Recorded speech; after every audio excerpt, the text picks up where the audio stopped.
जन्माद्यस्य यतोऽन्वयाधितरतश्चार्थेष्वभिज्ञस्वराट् तेने ब्रह्महृदाय आदिकवये मुह्यन्ति यत्सूरयः तेजो वारिमृदां यथा विनिमयो यत्र त्रिसर्गो मृषा धाम्ना स्वेन सदा निरस्तकुहकं सत्यं परं धीमहि।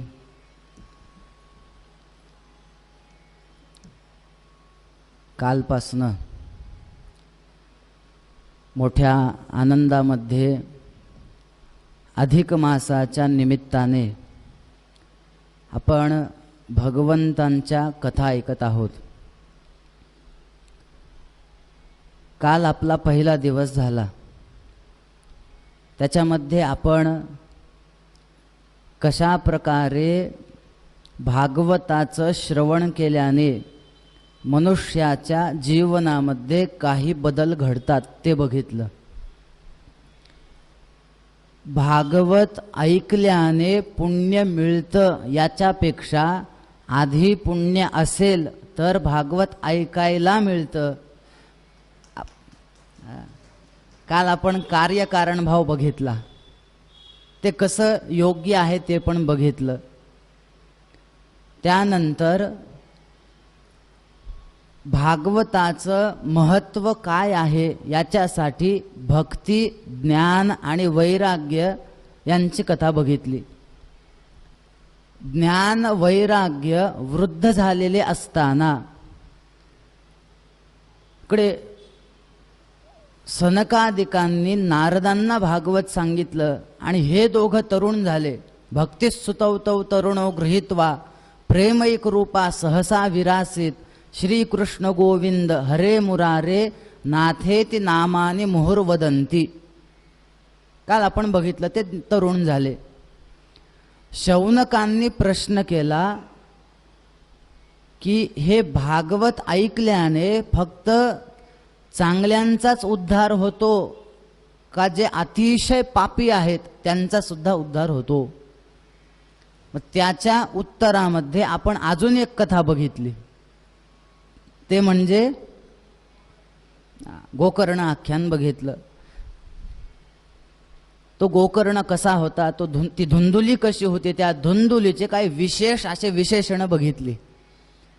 ती कशी होती, स्ववाक्य स्थापिका, त्यानंतर कलहप्रिया, लोकवार्ता रता इत्यादी तिचे विशेषण बघितले। समाजामध्ये अनेक धुंदुली आज पण आहेत हे पण बघितलं।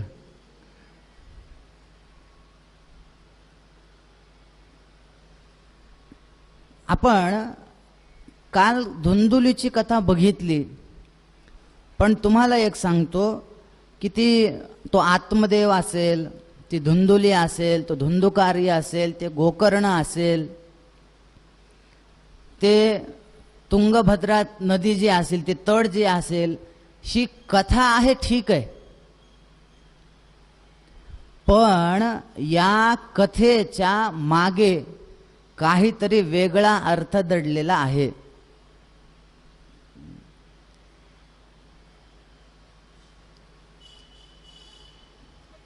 प्रत्येक कथेच्या मागे काहीतरी पारमार्थिक अर्थ सुद्धा आहे। बघा,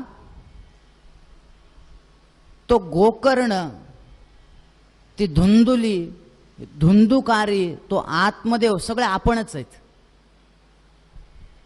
तर तुम्ही म्हणाल असं कसं बरं, पण ते सगळे आपणच आहेत। तो आत्मदेव म्हणजे आपण आहेत, जीव आहे। ती धुंदुली कोण आहे माहिती आहे का? त्या जीवाची जी पत्नी आहे त्याचं नाव आहे बुद्धी। हे धुंदुली म्हणजे बुद्धी आहे। गोकर्ण आणि धुंदुकारी म्हणजे हे आपलं मन आहे। बघा, माणसाला दोन मन असतात की नाही, एक चांगलं मन असतं आणि एक वाईट मन असतं, असतं ना? तुम्ही बघा, एक मन म्हणतं चला कथेला जाऊयात, लगेच दुसरं मन म्हणतं कशाला जावं, खूप गरमी आहे, त्याच्यापेक्षा घरीच कूलर लावून बसलेलं बरं.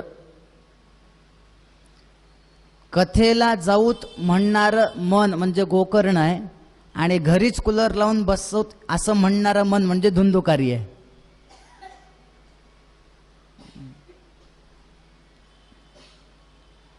धुंदुकारी म्हणजे सात्विक मन, गोकर्ण म्हणजे सात्विक मन आणि धुंदुकारी म्हणजे तामसी मन आहे. ते तुंगभद्रा ही जी नदी आहे ते कोण आहे? तुंगभद्रा म्हणजे आपलं शरीर आहे. याचं कारण असं आहे, तुंगभद्रा या शब्दाचा अर्थ काय? संस्कृतमध्ये तुंग म्हणजे अधिक आणि भद्रा याचा अर्थ कल्याण करणारं. तुंगभद्रा शब्दाचा अर्थ असा झाला अधिक कल्याण करणारं. आता शरीराला तुंगभद्रा मी का म्हणालो, याचं कारणच एवढं आहे की आपलं अधिक कल्याण करणारं हे आपलं शरीरच आहे. तुम्ही कधी काव्य वाचलेले आहेत का? त्याच्यामध्ये कालिदास असतील, बरेच आपल्याकडे माघ कवी होऊन गेले, भारवी कवी होऊन गेले, वेगवेगळे कवी आहेत. त्याच्यामध्ये कालिदासांचं जर आपण काव्य बघितलं, त्याच्यामध्ये सुद्धा रघुवंश मला फार आवडतो. त्यातल्या त्यात रघुवंशाचा 2रा आणि 5वा सर्ग जे आपल्याकडे प्रामुख्याने शिकवले जातात. तो दिलीप राजा गाईची सेवा कशी करतो, असो तो आपला विषय नाहीये, पण त्या कालिदासांनीच रचलेलं एक कुमार संभव नावाचं काव्य आहे. शंकर आणि पार्वतींचं चरित्र आहे. तर त्यामध्ये असं वर्णन आहे, शरीर माध्यम खलु धर्म साधनम. धर्माचं साधन जर सगळ्यात पहिलं जर कुठलं असेल तर ते म्हणजे शरीर आहे. याचं कारण असं, शरीरच नसेल तर धर्म कार्य करता येतील का सांगा? येतील का? वारीला जायचंय, आता आषाढ महिना आता येणार, पंढरपूरला बरेच जण जातात वारीला. महाराष्ट्रामध्ये खूप मोठी वारी असते, आपल्याला माहिती आहे. त्या वारीला जाण्यासाठी शरीर चांगलं लागेल की नाही? परमार्थ करायचा आहे तुम्हाला. आता इथं कथेला बसायचंय, जर तुमचे कानच चांगले नसतील, तुम्हाला जर ऐकूच येत नसेल तर काय उपयोग आहे सांगा?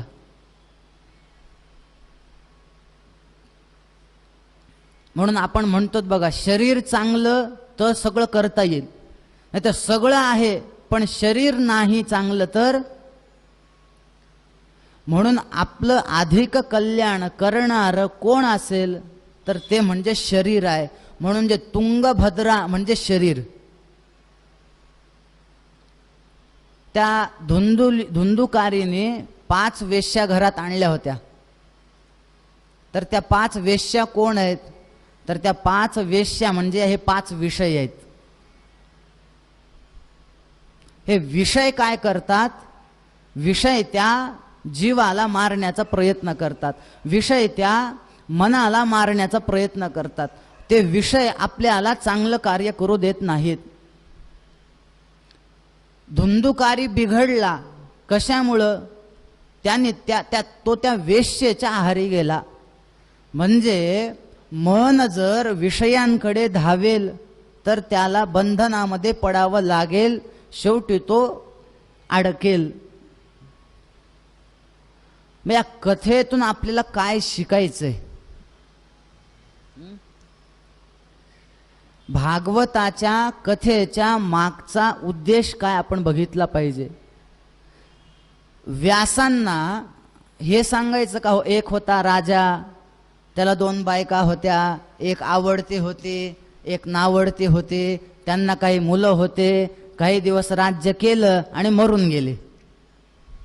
हे सांगायचं का व्यासांना? नाही. उत्तानपाद नावाचा राजा होता, त्याला 2 पत्न्या होत्या, सुरुची आणि सुनीती. मग नेमकं सुरुची म्हणजे काय, सुनीती म्हणजे काय? राजाला सुरुचीच का आवडायची, सुनीती का आवडायची नाही, याच्या मागचा भाव वेगळा आहे. तो आपल्याला जसं जसं पुढे येईल ते आपण बघणार आहोत. पण कथेच्या मागचा सार घेता आला पाहिजे. म्हणून मी तुम्हाला काल 7 दिवसाचा विधी सांगितला भागवताला. म्हणून बघा तुम्ही, श्रीमद भागवत सप्ताह. सप्ताह म्हणजे काय? सप्त अह म्हणजे दिवस, 7 दिवस. त्या सप्ताहाला एक विशेष महत्व आहे, ते 7 दिवसांना. काल मी तुम्हाला सप्ताह विधी सांगितला. 7 दिवसामध्ये आपण काय काय खायला पाहिजे. त्याच्यामध्ये पहिल्यांदा आपण बघितलं की जवळपास पूर्ण उपवास करावा, पण ते नियम काही पाळणं होत नाहीत. म्हणून मग दूध, आणि ते पण नाहीत तर मग फळावर तुम्ही जीवननिर्वाह करा. म्हणजे ते पण जमत नाही तर एक काम करा, एक वेळेस जेवा. म्हणजे ते पण जमत नाही मग 2 वेळेस जेवा. भोजनम सुकरम म्हणणे, पंचपक्वान्नाचं जेवा, फक्त म्हणे कथेमध्ये विघ्न येतील असं खाऊ नका. सात्विक, राजस, तामस 3 प्रकारचे अन्न आहेत. भगवंतांनी गीतेच्या 17व्या अध्यायामध्ये सात्विक अन्न कोणतं, राजस कोणतं, तामस कोणतं सगळं वर्णन केलंय. मी त्याच्यामध्ये आता घुसणार नाही. थोडक्यामध्ये सात्विक अन्नाचा स्वीकार करावा. कथेमध्ये बसावं कसं ते बघितलं. बघा, ऐकावं कसं हे पण सांगणं फार महत्वाचं आहे. नाहीतर बऱ्याच जणांनी खूप कथा ऐकलेल्या आहेत पण जीवनामध्ये बदल अजिबात घडला नाही. एक शेठजी होते, त्यांचा असा नियम होता, एक मंदिर होतं, त्या मंदिरामध्ये एक गुरुजी अखंड कथा सांगायचे दररोज 1 तास. त्यांनी नियम केला होता, गावाच्या बाहेर जायचंच नाही, अखंड कथा ते सांगायचे. त्यांचा एक असा श्रोता होता, एक सावकार होता, तो मात्र दररोज यायचा कथा ऐकायला. जवळपास 12 वर्ष त्यांनी सलग कथा ऐकली. किती वर्ष? 12. एके दिवशी नेमकं त्याला बाहेर गावी जायचं होतं. तो म्हणाला, मला गुरुजी बाहेर जायचंय उद्या, मग मी आता कसं करू, माझा नियम आहे दररोज कथा ऐकायचा. त्या गुरुजींनी सांगितलं, एक काम कर, तू उद्याचा दिवस तुझ्या मुलाला पाठव ऐकायला, कारण आत्मा वै पुत्र नामासी. तू म्हणजे मुलगाच, येऊ दे मुलाला, काही फरक नाही तुमच्यामध्ये. त्याने विचार केला, म्हणे महाराज, गुरुजी, मी माझ्या मुलाला पाठवेल कथेला, पण त्याने जर कथा ऐकून जर त्याला वैराग्य प्राप्त झालं तर मग कसं होईल, त्याचं शिक्षण वगैरे.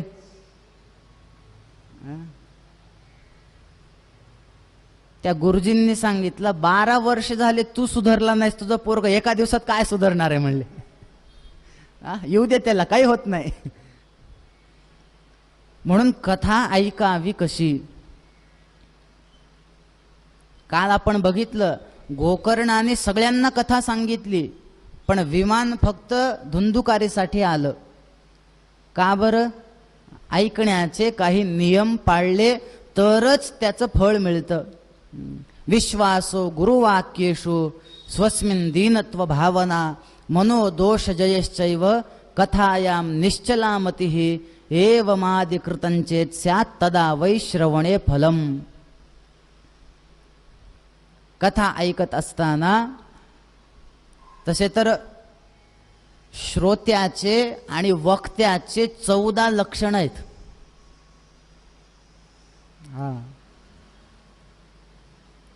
श्रोता हा बघा, काही श्रोते हे म्हणे कापूर माहिती आहे ना तुम्हाला, आपण सकाळी आरती केली आज, नंतर कापूर लावला, बरोबर, सगळ्यांना माहिती आहे. तर काही श्रोते हे त्या कापरासारखे असतात. काही श्रोते हे गौरीसारखे असतात म्हणे. गौरी माहिती आहे ना, ते शेणा वाळवतात आणि ते हो की नाही, यज्ञामध्ये वगैरे आपण वापरतो, शुभा पण म्हणतात त्याला. तर काही श्रोते हे त्या गौरीसारखे असतात आणि काही श्रोते हे शेणासारखे असतात. म्हणजे काय?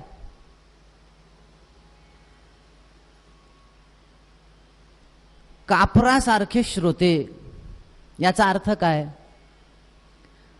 कापुराला अग्नीचा स्पर्श झाला, आता मला सांगा, अग्नी प्रज्वलित होण्यासाठी किती वेळ लागतो?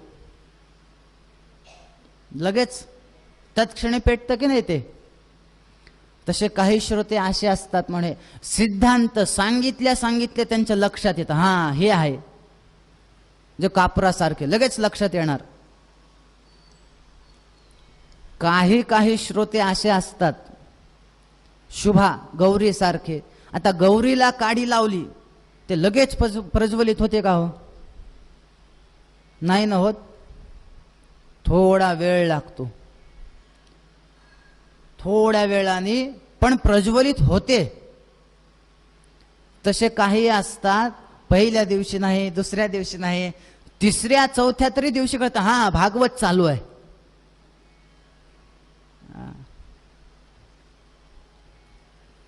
आणि काही श्रोते मात्र शेणासारखे असतात. शेणाला काडी लावा बरं, शेण तर प्रज्वलित होतच नाही, पण त्या काडीला सुद्धा शांत केल्याशिवाय ते राहत नाही. तसे काही श्रोते कितीही सिद्धांत सांगा, कशीही सांगा, काहीही करा, त्यांच्यावर तर परिणाम होतच नाही, पण जे कथा ऐकतात त्यांना ते ऐकू देत नाहीत. मग आता आपण कापूर मधले आहेत का गौरी मधले आहेत का शेणामधले आहेत? मी तर म्हणेन आपण कापूर मधलेच आहेत. हो ना, कारण सांगितल्या तुमच्या तोंडावर दिसतं ना लगेच की बाबा ह्यांना कळालंय, लगेच ओळखू येतं. काही श्रोते त्यांना हसायचं सांगा, हसत नाहीत, रडायचं सांगा, रडत नाहीत, काही नाही, फक्त असं बघत बसतात. मग शेवटी त्या वक्त्याला वाटतं काय आपण बरोबर सांगतोय का, नेमकं काय काय होतंय काय? हसणं नाही, बघणं काहीच नाही. तसं नाही. काल मी तुम्हाला हे 14 लक्षण सांगणार होतो, पण काल 8 वाजले होते म्हणून, पण आज सांगतो. पहिलं लक्षण त्यांनी सांगितलंय वक्तुः भक्तः. श्रोत्याचे 14 लक्षण कुठले कुठले? भक्तो वक्तुरगर्वित श्रुतिरुचिः चांचल्यहीनः पटुः प्रश्नज्ञश्च बहुश्रुतोऽप्यनलसो निद्रोज्झिताक्षसुधीः दाता त्यक्तकथान्तरशुचिवपुर्दम्भोज्झितः सर्वथा श्रोतुः पुंस इमे 14 गुणाः सद्भिर्निरुक्ताः स्फुटाः. हे 14 लक्षण आहेत. पहिलं लक्षण वक्तुः भक्तः, म्हणजे वक्ता जो सांगेल त्याच्यावर त्याचा पूर्ण विश्वास पाहिजे.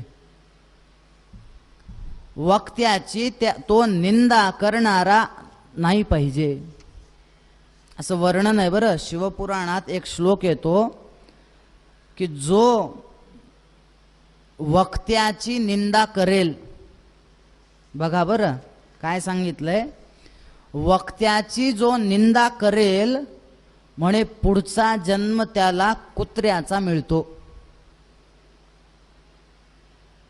हे मी सांगत नाहीये बरं, तुम्हाला मी अध्याय क्रमांकासहित सांगतो. शिवपुराणामध्ये स्पष्ट लिहिलंय, ये निंदन्ति च वक्तारम कथांचेमाम सुपावनीम भवन्ति शुनका भुक्त्वा दुःखम जन्मशतं हिते. भवन्ति शुनका, शुनका म्हणजे कुत्र.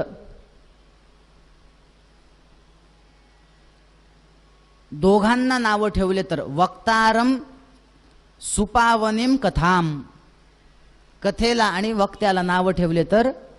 मग आता इंदोरमध्ये कुत्रे आहेत का इथं कुठं बाहेर? पुष्कळ आहेत. हे कुत्रे कोण होते माहिती आहे? मागच्या जन्मात वक्त्याची निंदा केलेले कुत्रे होते हे सगळे कुत्रे झालेत. त्यामुळं वक्त्याची निंदा करू नये. त्यानंतर विनाकारण कथेमध्ये विघ्न आणू नये. बऱ्याच जणांना सवय असते, एवढा सुंदर कार्यक्रम कसा चालू आहे, काहीच कसं विघ्न आलं नाही अजून, काहीतरी झालं पाहिजे. मग जाता जाता वायर, त्या माईकचं वायर तरी तोडायचं, बघू कशी कथा करतात. बऱ्याच जणांना सवय असते. तरी इथं एक बरं आहे, आता एक खुर्च्यावर बसलेत सगळेजण. काही काही जणांना अशी चटई टाकलेल्या असतात बघा, सतरंजी चटई. तर बसल्या जागी ते सतरंजीचे चटईचे ते धागे काढत बसतात. हा असं म्हणूनच खुर्च्या ठेवल्यात. ते धागे काढत बसतात, म्हणजे उठेपर्यंत ते सतरंजी चटई रिकामी होती, पूर्ण मोकळी.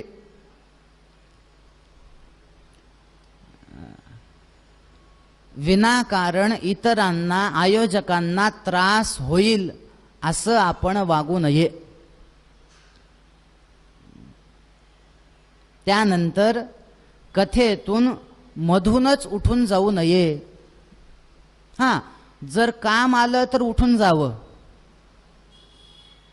पण विनाकारण उठून जाऊ नये. आता मला सांगा, इथं आमचे आता माईकवाले आहेत, आमचे काका आहेत. समजा माईक जर बंद पडला, महाराजांनी सांगितले कथेत एकदा बसलं की उठू नये. ते माईकला काय व्हायचं ते होऊ द्या, आता मी काही उठणार नाही. तिथं तसं म्हणलं तर चालेल का? नाही. अचानक काही काम आलं, उठावं लागतं, पण काही कारण नसताना विनाकारण उठून जाऊ नये. त्याच्यानंतर खात खात कथा ऐकू नये. वक्त्यापेक्षा उंच आसनावर बसू नये. वक्त्याला कथा ऐकताना सुरुवातीला जागेवरनच का होईना पण नमस्कार केल्याशिवाय कथा ऐकू नये. 7 दिवस वक्ता हा सामान्य नसून आपण त्यांना साक्षात व्यास मानावं. तो कुठलाही वक्ता असू द्यात, पण तो आपल्यासाठी व्यास आहे. त्यानंतर दुसरं एक विशेषण त्यांनी दिलंय, अगर्वितः. मला सगळंच येतं, मी का ऐकू कथा, असं नसलं पाहिजे. त्यानंतर श्रुती रुचीही. श्रुती रुची याचा अर्थ ऐकण्यामध्ये आवड पाहिजे, तर त्या कथेचं फल आहे. नाहीतर एक 25-30 वर्षाची मुलगी दररोज देवाला नवस करायची की आमच्या गावामध्ये कथा लागू दे, आमच्या गावामध्ये कथा लागू दे, आमच्या गावामध्ये कथा लागू दे. मी ते दररोज बघायचं. मला काय वाटलं एके दिवशी, काय धार्मिक आहे म्हणलं, एवढी तरुण मुलगी, काय धार्मिक आहे. तिला बोलवलं, तू एवढी धार्मिक आहेस, तुला एवढा परमार्थ आवडतो. तिने सांगितलं, कोण म्हणलं मला परमार्थ आवडतो. मग तू दररोज प्रार्थना करतेस ना की गावामध्ये कथा आमची लागावी वगैरे. म्हणे काय कथा ऐकण्यासाठी वगैरे काही नाही म्हणे, कमीत कमी 3 तास तरी का होईना 7 दिवस माझी सासू घराच्या बाहेर पडेल म्हणले कथा ऐकायला. घराच्या बाहेरच जात नाही कुठं.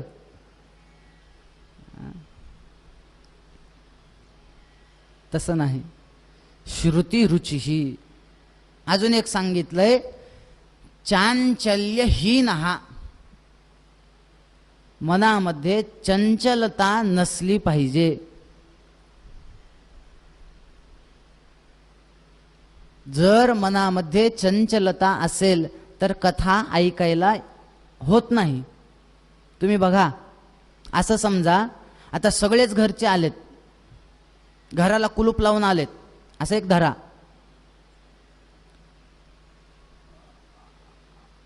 कथा सुरू झाली, एक 5 मिनिटांनी त्या माणसाची चुळबुळ सुरू झाली.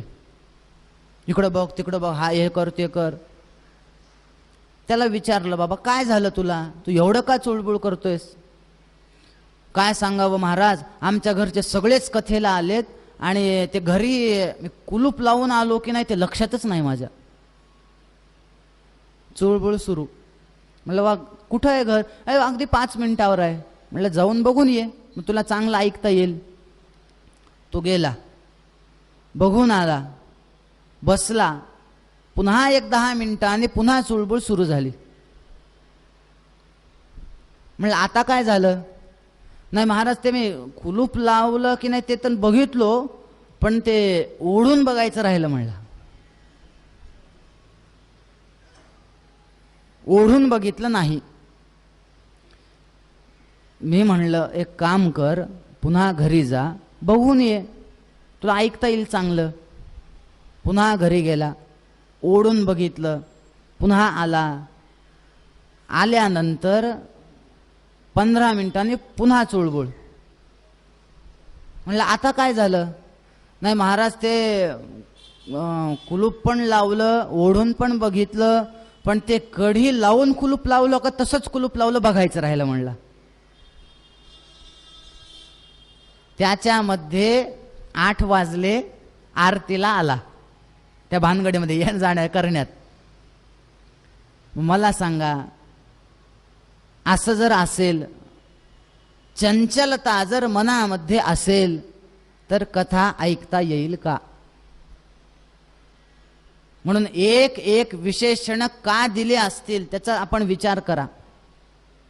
चांचल्यहीन, त्याच्यानंतर पटुहू, त्याच्यामध्ये तो तरबेज पाहिजे ऐकण्यात. प्रश्नज्ञ, त्याला कधी कधी वक्त्याला प्रश्न पण विचारता आले पाहिजेत. नाहीतर एखादा वक्त्याचा सिद्धांत पटला नाही, ठीक आहे, त्याला तुम्ही एकदम कथेमध्ये विचारू नका, कारण मग ते थोडं हे होईल, भंग होईल कथेचा. पण कथा झाल्यानंतर तरी आपण त्यांना विचारलं पाहिजे की महाराज, गुरुजी, तुम्ही असं असं सांगितलंय, पण आम्हाला काही पटलं नाही, ते आम्हाला समजून सांगा. विचारता आलं पाहिजे. प्रश्नज्ञ. अनलसहा, फार सुंदर सुंदर विशेषण आहेत. अनलसहा, आळस नसला पाहिजे. अजून एक फार महत्वाचं विशेषण आहे बरं, निद्रोज्झिताक्ष.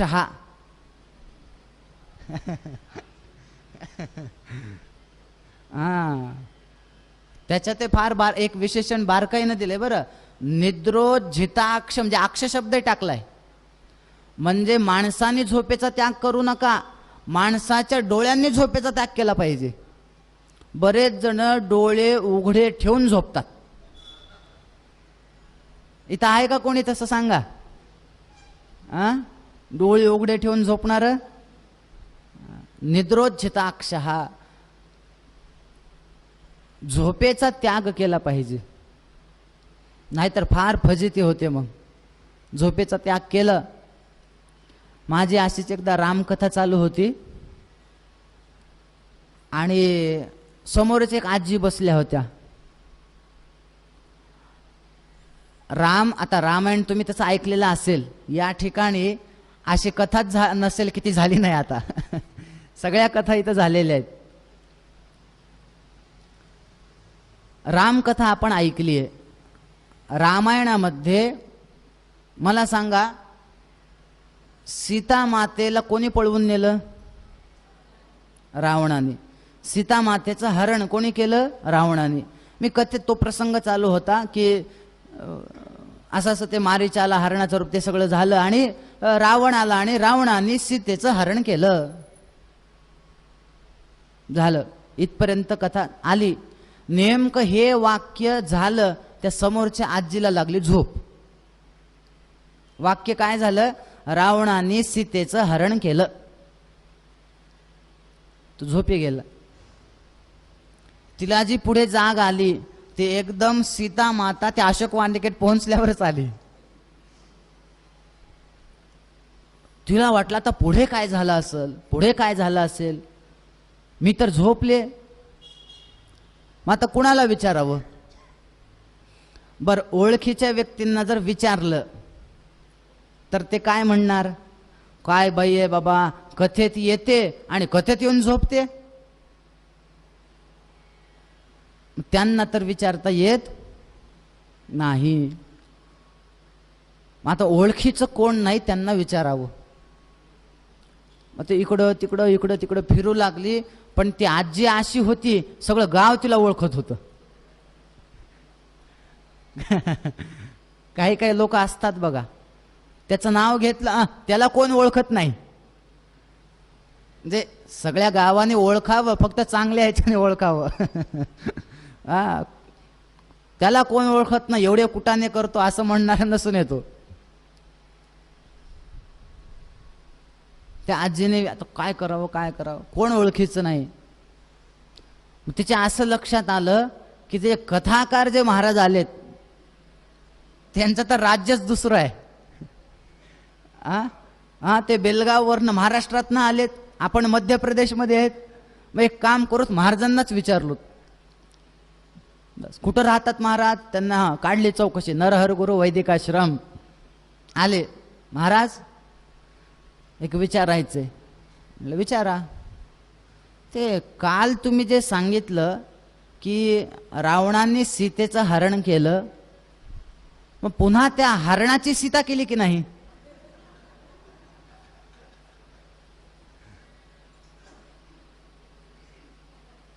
आता तिथं काय होतं, हरण या शब्दाचा अर्थ का पळवून नेली होती. तिने काय विचार, तिचं काय झालं, सीतेचं हरण केलं, हरणाची सीता झाली की नाही? आता ही जर पुढची कथा नीट तिने ऐकली असती, जर झोपली नसती तर तिची अशी फजिती झाली. म्हणून कथेमध्ये झोपू नये.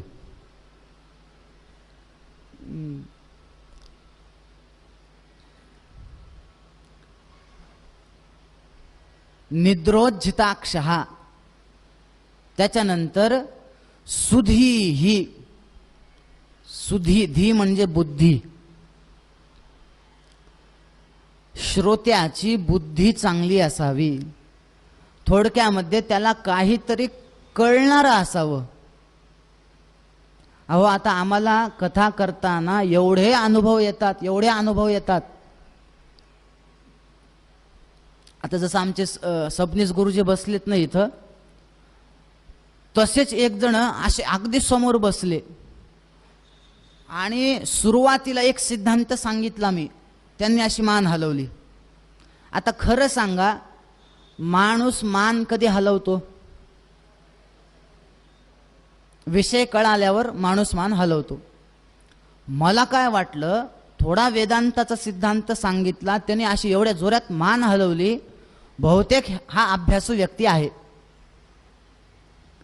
तुम्हाला सांगतो, मी सगळी कथा त्याच्याकडे बघून केली. का? हुशार आहे. बरं, आता चांगले श्रोते भेटले की वक्त्याला थोडा हुरूप येतो. त्याला मग सगळं सिद्धांत, मग त्याच्यामध्ये उगाच सांख्यशास्त्र काढलं. सांख्यांचा पुरुष असा आहे, ह्यांची प्रकृती अशी आहे, मग प्रकृतीचे स्वरूप काय, मग ते मूल प्रकृती वेगळी, त्याचे ते अष्ट, हे सगळं त्याच्याकडे बघून सांगितलं. कथा झाली, सगळं झालं. कथा झाल्यानंतर दर्शन घेण्यासाठी, पाया पडण्यासाठी आला तो माणूस. त्याला मी म्हणालो, काका तुम्हाला कथा छान कळालेली दिसली. तो असा माझ्याकडे बघू लागला. म्हणलं काका कथा कळालेली दिसली. परत असाच बघू लागला टक लावून. 2दा 4दा झालं. दुसरा माणूस आला. काय झालं गुरुजी? नाही, यांना म्हणालो कथा कळालेली दिसली, मान हलवत होते, काय बोलत नाहीत हे. महाराज ते काही बोलत नाहीत म्हणे, हे बहिरे आहेत म्हणले. नाही नाही, तुम्ही नाही हो. म्हणून तर म्हणलं तुमच्यासारखे एक समोर बसले होते, तुम्ही नाही. बहिरे आहेत म्हणे. म्हणलं मान हलवायचं नाही, त्यांना ते मान हलवायची सवय आहे म्हणे. समोर बसतात आणि मान हलवतात. मग असे श्रोते असू नयेत बरं. सुधी ही बघा बरं किती लक्षणं झाले. वक्तुः भक्तः अगर्वितः श्रुतिरुचिः चांचल्यहीनः पटुः प्रश्नज्ञश्च बहुश्रुतः अनलसः निद्रोज्झिताक्षः सुधीः 10 झाले. त्याच्यानंतर दाता, थोडक्यामध्ये दान धर्म करणारा असावा. 11 झाले. त्यक्त कथांतरः. त्यक्त कथांतरः म्हणजे कथेमध्ये एखाद्या वेळेस त्याला जर काही पटलं नाही तर त्याला त्याग पण करता आला पाहिजे. कसं असतं, राक्षसांची कथा येते. आता पुढे आपल्याला हिरण्याक्ष, हिरण्यकशिपू, कंस इत्यादिकांची कथा येणार आहे. मग आता त्या कथा कशासाठी येतात? माणसाने तसं वागू नये म्हणून येतात. पण भागवतात त्याची कथा आली, मी पण तसंच वागणार नाही. नाही, त्यक्त कथांतरः. त्याला कथेतला सार घेता आला पाहिजे. कथा नेमकी कशासाठी? बघा तुम्ही, सारग्राही असावा. म्हणून अजून एक असं वर्णन आहे की श्रोता हा हंसासारखा असावा. हंस काय करतो? निरक्षीर विवेकेतो हंसो हंसो बको बकः. नीर आणि क्षीर, पाणी आणि दूध जर एकत्र केलं आणि ते जर हंसासमोर ठेवलं तर हंस हा पाणी वेगळं करतो आणि काय करतो? फक्त त्यातलं दूध प्राशन करतो.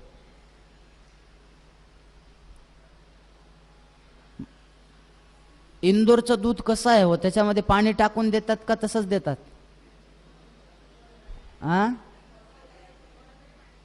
काय? अच्छा, असं आहे. आमच्या नांदेडला, आमच्या लातूरला दुधात पाणी टाकत नाहीत.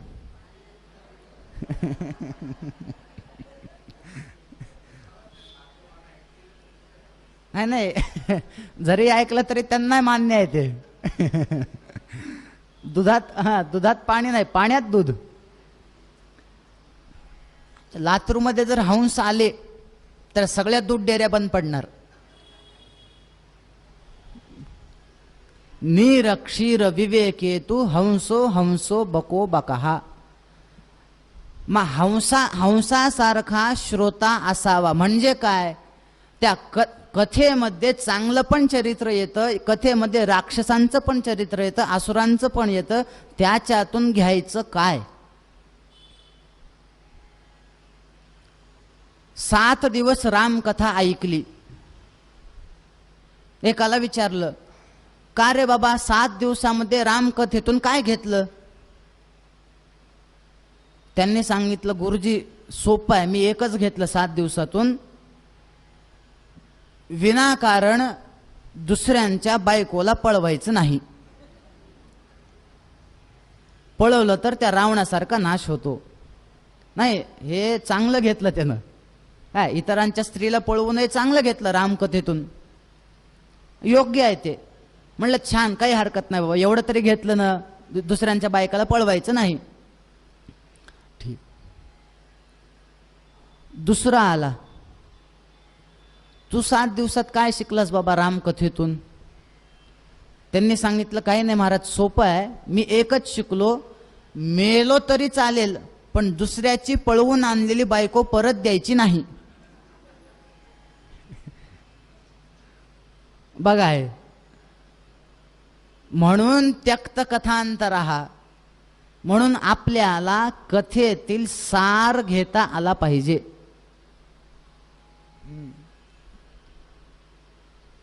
श्रोतुः पुंस इमे 14 गुणा सद्भिर्निरुक्ता स्फुटाः. तुम्ही म्हणाल महाराज सगळे तुम्ही श्रोत्याचेच लक्षणं सांगता, वक्ता कसा असावा? वक्त्याचे सुद्धा 14 लक्षणं सांगितलेत. वक्ता कसा असावा? वक्ता व्यास समासवित प्रियकतः प्रस्तावविक सत्यवाक संदेहच्छिद शेष शास्त्र कुशलो नाख्यान विच्छेदकृत अव्यंगो जनरंजको जिथसभो नाहंकृतो धार्मिकः संतोषीति चतुर्दशोत्तम गुणा वक्तुः प्रणीता इमे. हे 14 वक्त्याचे लक्षण आहेत. वक्ता कसा असावा? पहिलं लक्षण त्यांनी केलंय, वक्ता हा व्यास समासवित असावा. व्यास समासवित याचा अर्थ काय? वक्त्याला कथा ही व्यास पद्धतीनं पण करता आली पाहिजे आणि समास पद्धतीनं पण करता आली पाहिजे. वक्त्याला कथा 2 तास पण करता आली पाहिजे, 4 तास पण करता आली पाहिजे. आणि जर अधिक मासानिमित्त जर कोणी सांगितलं की इथंच 1 महिनाभर करा, तर त्याला महिनाभर सुद्धा कथा करता आली पाहिजे. म्हणजे थोडक्यामध्ये काय, कमी वेळ उरला ना, तुम्हाला सांगायचं सगळं, सोडायचं काहीच नाही, पण कमी वेळात. कथा सोडायची नाही, पण असा उल्लेख करायला पाहिजे की समोरच्यांनी म्हणलं नाही पाहिजे तुम्ही हे सोडलं. म्हणजे काय झालं, समास पद्धतीनं सांगता आलं पाहिजे.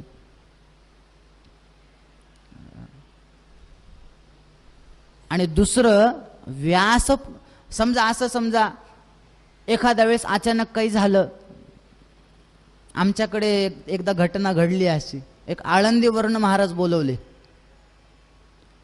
फार मोठे महाराज आहेत. त्या महाराजांच्या एका कीर्तनाची फीस, 2 तासाचं कीर्तन, 2 तासाची फीस 70,000. आमच्या एका यजमानाने आळंदीचा महाराज बोलवायचा. आळंदीचा महाराज म्हणलं बोलवा. आले, कीर्तन सुरू झालं. आमच्याकडे वारकरी कीर्तन जास्त होतात. त्यांना बोलवलं, सुरू झालं. शेवटी झालं असं, त्या यजमानाने सांगितलं त्या कीर्तनकारांना, महाराज थोडं आपल्या कीर्तनासाठी आमदार येणार आहेत आज, आणि काही कामानिमित्त एक अर्धा तास त्यांना वेळ लागणार आहे, थोडं अर्धा तास कीर्तन वाढवा.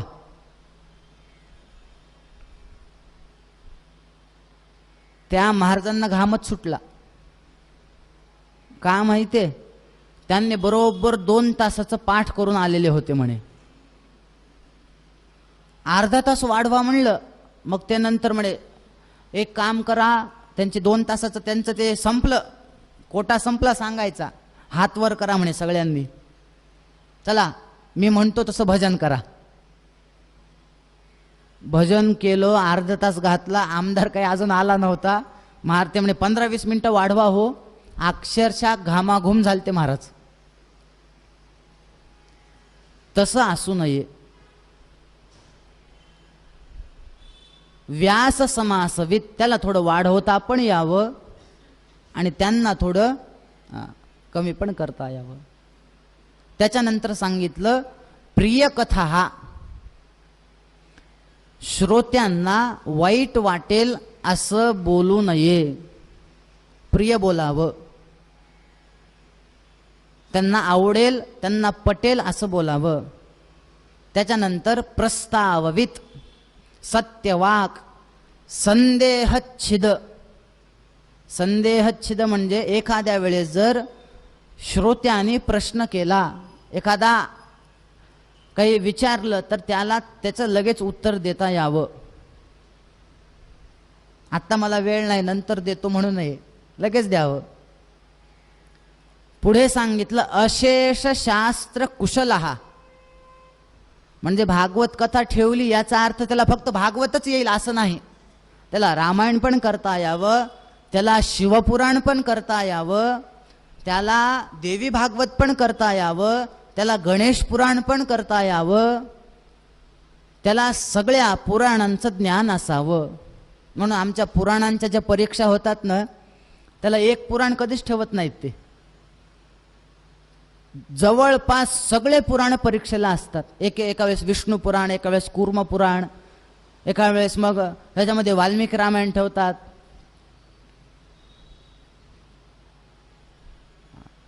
अशेष शास्त्र कुशल हा. त्याच्यानंतर नाख्यान विच्छेद कृत, आख्यान विच्छेद कृत न. बऱ्याच जणांना सवय असते, त्या प्रवचनाला विषय एक घेतला, थोडा विषय अवघड असेल, त्याच्यावर जर बोलता येत नसेल, थोडं गाडी दुसरीकडे न्यायची आणि पुन्हा म्हणायचं, सांगायचं सारखं खूप आहे पण वेळ नाही. म्हणजे तसं नसावं. अव्यंगो, अव्यंग याचा अर्थ वक्त्याला थोडक्यामध्ये शरीराला काही त्रास नसावा. नाहीतर कथा सुरू झाली, त्यांना जर काही झालं तर जितसभा. मला एक फार विशेषण आवडलं बरं, जनरंजक हा. वक्ता हा जनरंजक म्हणजे लोकांना मध्ये मध्ये थोडक्यामध्ये हसवणारा पण पाहिजे. मी वेदांत शास्त्र झालेलं आहे माझं. वेदांत शास्त्र झालेलं असताना मी साधे दृष्टांत का देऊ? समोरच्यांना कळू न कळू स्वाश्रयत्वेन अभिमत यावन्निष्ठ अत्यंताभाव प्रतियोगित्वम, असंच बोलणार. असं करून चालेल का? तसं नाही. तुम्ही कितीही शिकलेले असा, परंतु समोरचा श्रोता कसा आहे, त्यांना कसं रुचेल, त्यांना कसं पटेल, त्यांना कसं समजेल, याची जिम्मेदारी त्या वक्त्यावर आहे. म्हणून त्यांनी मध्ये मध्ये जर समोरच्यांना काही वाटत असेल, बाबा बोर होते वाटलं ना, एखादा विनोद घ्या. फक्त एक आहे, त्या विनोदाला पण मर्यादा पाहिजे. नाही तर कुठलाही विनोद घ्यायचा समोरच्यांना हसवण्यासाठी असं नसू नये. त्या विनोदाला मर्यादा पाहिजे. थोडक्यात सांगू का, तुम्ही जेवायला बसल्यानंतर, तुम्हाला मी व्यवहारातलं उदाहरण देतो. जेवण्यासाठी बसल्यानंतर ताटामध्ये तुम्ही लोणचं घेता, चटणी घेता. ती चटणी तुम्ही भाजीसारखी खाता, पोळीला लावून का तोंडी लावता? तोंडी लावता ना. कथेमध्ये विनोद हा तोंडी लावण्यापुरता पाहिजे, बस. जास्त नाही. बोर झालं थोडं घ्या, हा बस. आणि एक शेवटचं विशेषण सांगितलंय, धार्मिक हा. वक्ता हा धार्मिक असावा. थोडक्यात सांगायचं जर झालं, 7 दिवस कथा आहे तोपर्यंतच धोत्रावर असणारा असं नसू नये. कायम धोतर नेसणारा असावा. नाही, कथा झाली ना म्हणजे अक्षरशः कथा झाल्यानंतर तिथूनच बाहेर पडताना पॅन्ट शर्ट घालून बाहेर पडायचं. डोक्यावर टोपी, गॉगल, टी शर्ट, पॅन्ट. यजमानांना सांगायचं निघतो आता. यजमान विचारतात आपण कोण? म्हटलं मीच आता 7 दिवस कथा करून गेलो. ओळखू आला नाहीत. नाही, ते आपला 7 दिवसाचा वेश वेगळा असतो आणि नंतरचा वेगळा असतो. असं नसावं. कायम त्याने धर्माचं आचरण करावं. 7च दिवस कथा आहे ना, तर तेवढ्या दिवसामध्ये कांदा लसूण खाऊ नये असं नाही. त्या वक्त्याने आयुष्यभर कांदा लसूण खाल्लं नाही पाहिजे, बाहेरचं खाल्लं नाही पाहिजे. होईल तेवढे नियम त्याला पाळता आले पाहिजेत. ठीक आहे, बाहेरचं पाणी आता एखाद्या वेळेस, आता खूप प्रवास असतो, बिस्लरीचं प्यावं पण लागतं, कारण बोरचं पाणी बऱ्याच जणांना त्रास होतो, ते प्यावं पण लागतं. पण कांदा लसूण खाल्ला नाही पाहिजे. थोडक्यामध्ये सांगायचं झालं तर हा वक्ता सुद्धा धार्मिक पाहिजे. हे 14 लक्षणं आता हे मी आज सांगितलेत तुम्हाला. आता हे तुम्हाला उद्या विचारणार आहे. ते 14 श्रोत्याचे आणि वक्त्याचे 14, 28 लक्षणं तुम्हाला सांगायचे. कालची तशी परीक्षा घ्यायची राहिली आहे अजून. आठवत आहे का? मी काल तुम्हाला 4 वेद, 6 शास्त्र, त्याच्यात आस्तिक 6 शास्त्र, नास्तिक 6 शास्त्र आणि 18 पुराणांची नावं सांगितली होती. कसं आज सांगता का आजचं कालचं एकदम उद्या सांगता?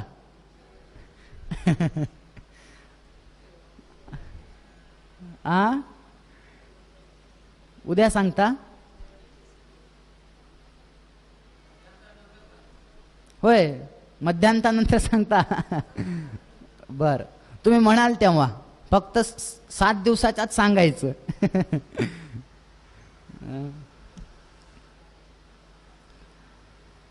भागवताच्या सुरुवातीला हा सगळा सप्ताह विधी सूतांनी शौनकांना सांगितला.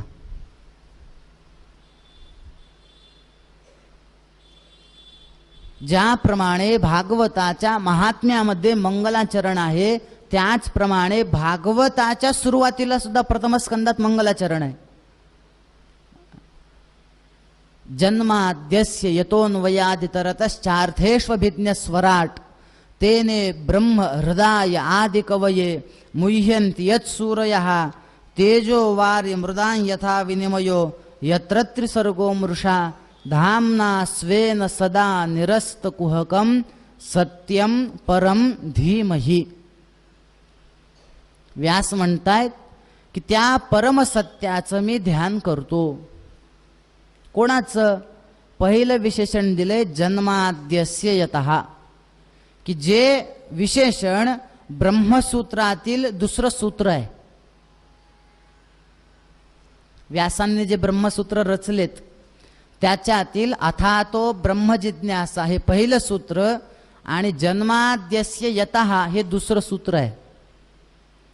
जन्माद्यस्य जन्मादि अस्य जन्मादि नाम जन्मस्थितिभंगाः यतः भवन्ति.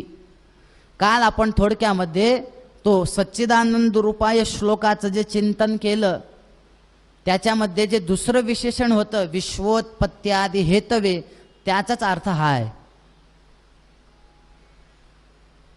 आपण विष्णू सहस्रनामात म्हणतो की नाही, यतः सर्वाणि भूतानि भवन्त्यादि युगागमे यस्मिंश्च प्रलयं याति पुनरेव युगक्षये.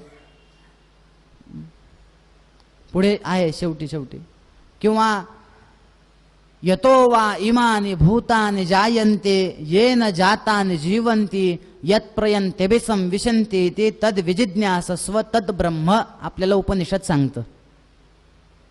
थोडक्यामध्ये व्यासांनी अशा त्या परमसत्याला मी नमस्कार करतो, ध्यान करतो. कोणाला? जन्माद्यस्य यतः. अजून तो कसा आहे? तो कसा आहे? स्वराट. स्वराट याचा अर्थ काय? स्वयंप्रकाशी आहे. त्याला प्रकाशित होण्यासाठी इतरांच्या प्रकाशाची गरज नाही. अजून तो कसा आहे? म्हणले तेने ब्रह्म हृदय आदि कवये. आदिकवी म्हणजे ब्रह्मदेव. ब्रह्मदेवाला ज्यांनी वेद शिकवले, ब्रह्मदेवाला या हृदयातले वेद त्याच्या हृदयात ज्यांनी घातले, अशा त्या परमसत्याचं मी ध्यान करतो. भागवताच्या प्रथम स्कंदातील पहिल्या अध्यायातील 2ऱ्या श्लोकामध्ये भागवताचा अनुबंध चतुष्टय सांगितलाय. अनुबंध चतुष्टय याचा अर्थ काय? अधिकारी, विषय, प्रयोजन आणि संबंध. प्रत्येक गोष्टीमध्ये हे आपल्याला बघावं लागतं. भागवताचा अधिकारी कोण? भागवताचा विषय काय? भागवताचं प्रयोजन काय? भागवताचा संबंध काय? तुम्हाला मी व्यवहारातलं विचारतो, दुसरीचा मुलगा 10वीचे गणित सोडवू शकेल का? नाही. का बरं? त्याचा तो अधिकार नाही. त्याचं ते वय नाही. बरं, 10वीचा मुलगा आहे, पण त्याला 10वीचे विषयच माहिती नाहीत काय आहेत ते, तो परीक्षा देऊ शकेल का? 10वीचा पेपर देऊ शकेल का? का? त्याला त्याच्यातलं विषय माहिती नाहीत. बरं, विषय माहिती आहेत, त्याचा तो अधिकारी पण आहे, 10वीला पण आहे, पण त्याला जर सांगितलं की तो 10वीची परीक्षा दे, तो आधी म्हणणार ही परीक्षा दिल्याने माझा काय फायदा? हो की नाही? आचार्यांनी भाष्यात सांगितलंय, अकामतः क्रिया करहिचित न दृश्यन्ते. विनाकारण कोणाचीही कुठलीही क्रिया होत नाही. मला याच्यातून काय मिळणार? प्रयोजन सांगा. हे जसं व्यवहारात लागतं की नाही, तसं व्यासांनी सुरुवातीलाच सांगितलं, भागवताचा अधिकारी कोण, भागवताचं प्रयोजन काय, भागवताचा विषय काय, भागवताचा अधिकारी कोण. फार सुंदर वर्णन आहे बरं. धर्म प्रोज्झित कैतवोत्र परमो निर्मत्सराणां सतां वेद्यं वास्तवमत्र वस्तुशिवदं तापत्रयोन्मूलनम्. श्रीमद्भागवते महामुनिकृते किं वा परैरीश्वरः सद्यो हृद्यवरुध्यतेऽत्र कृतिभिः शुश्रूषभिस्तत्क्षणात्. ईश्वर हा भागवताचा विषय आहे. अधिकारी कोण? कृतिभिही, थोडक्यामध्ये पुण्यवान लोक भागवताचे अधिकारी. ह्याचं प्रयोजन काय? तर त्यांनी सांगितलं, तापत्रयोन्मूलनम. आध्यात्मिक, आधिभौतिक, आधिदैविक या तीनही दुःखांपासून दूर करणे हे या भागवताचं प्रयोजन आहे. मला सांगा, तुम्हाला दुःख जावं वाटतं का सुख यावं वाटतं?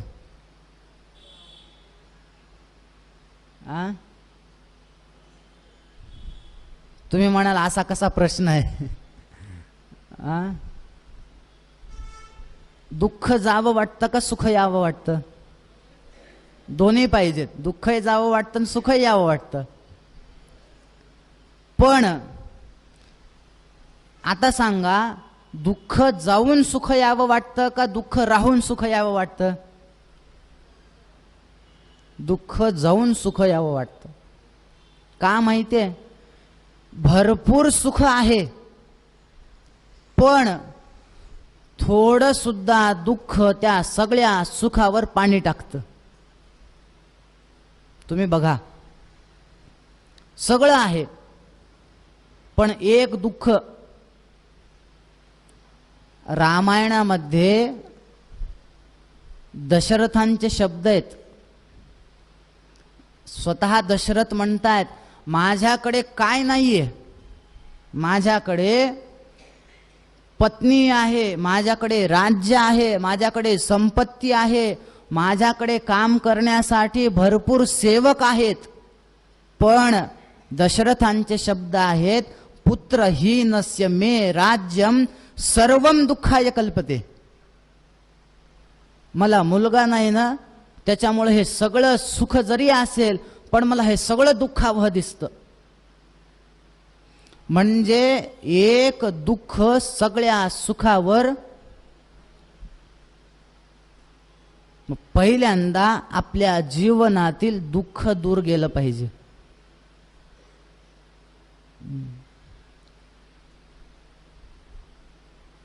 साखर कारखाना आहे, पण डॉक्टरांनी सांगितलं तुम्हाला शुगर आहे, चिमूटभर सुद्धा साखर तुम्ही खायची नाही.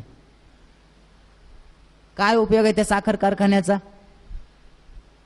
5 मजली घर आहे, त्याच्यावर मोठा असा छान असा एक बेड, असा पलंग, अशी गादी आहे, म्हणे एवढ्या भारीची गादी आहे. पण डॉक्टरांनी सांगितलं तुमच्या पाठीचं कुठलं तरी एक थोडं हाड वाकडं झालंय, तुम्हाला खाली चटई टाकून जमिनीवर झोपायचे. सांगा काय करतात एवढ्या मोठ्या पलंगाचा, गादीचा? म्हणून कितीही सुख असू द्या पण आधी दुःख गेलं पाहिजे. म्हणून तुम्ही बघा प्रत्येक शास्त्राचा मोक्ष काय आहे ते बघा एकदा. कुठल्याच शास्त्राचा फक्त सुखप्राप्ती असा मोक्ष नाहीये. न्यायशास्त्राचा मोक्ष काय आहे त्यांना विचारा. 21 दुःख ध्वंस हा मोक्ष. हा 21 प्रकारच्या दुःखांचा नाश म्हणजे मोक्ष आहे. सांख्यशास्त्रवाल्यांना विचारा तुमचा मोक्ष काय आहे. तुम्ही सांख्यशास्त्र प्रारंभच का केलं. सांख्य कारिकेची पहिली कारिका आहे दुःखत्रयाभिघातात जिज्ञासा तदपघातके हेतौ. 3 दुःखांचा नाश करणं हे म्हणजे आमचं मोक्ष आहे. वेदांत शास्त्रांना विचारा तुमचा मोक्ष काय आहे. ते सुद्धा असंच म्हणतात आत्यंतिक दुःख निवृत्तीपूर्वक परमानंद प्राप्ती ही मोक्ष. हा आधी दुःखाची निवृत्ती मग परमानंदाची प्राप्ती.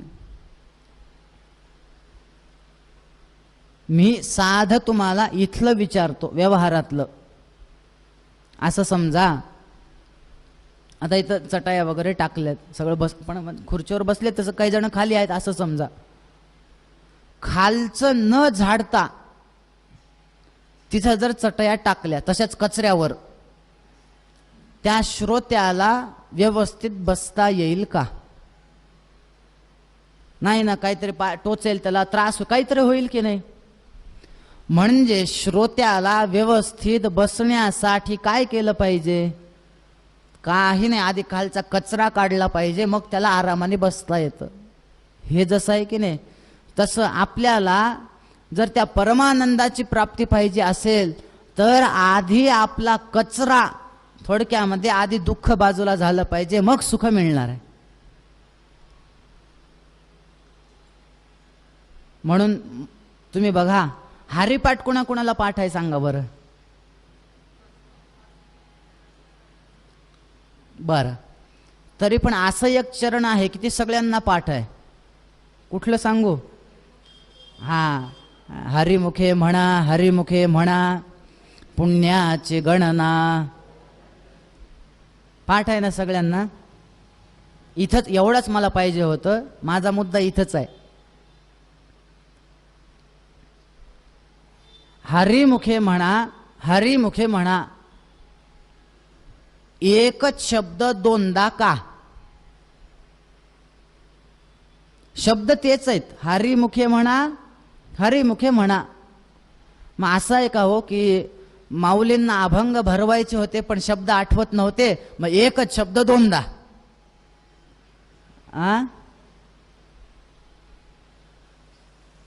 काही काही जण निबंध लिहितात बघा तसंच. जर वाढवायचं असेल ना निबंध आम्ही त्या BA MA च्या परीक्षेला कधी कधी करायचो.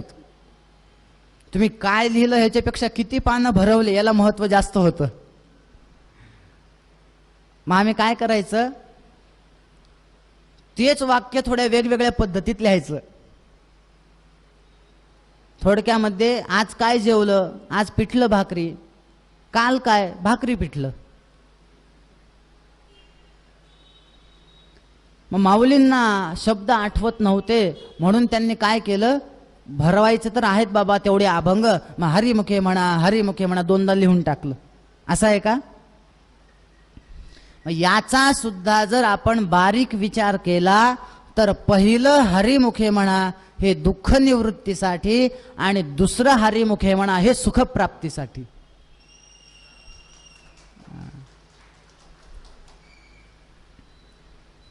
नाथ महाराजांचा हरिपाठ हरि बोला नाही तरी अबोला व्यर्थ गलबला करू नका. तिथे सुद्धा हरि बोला पहिलं हरि बोला दुःख निवृत्तीसाठी दुसरं हरि बोला सुखप्राप्तीसाठी.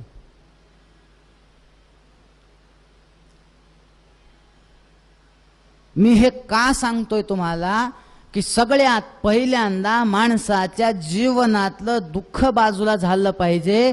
आणि हे एवढं महत्वाचं जर असेल तर व्यासांनी भागवताचं प्रयोजन सांगताना असं सांगितलंय तापत्रयोन्मूलनम.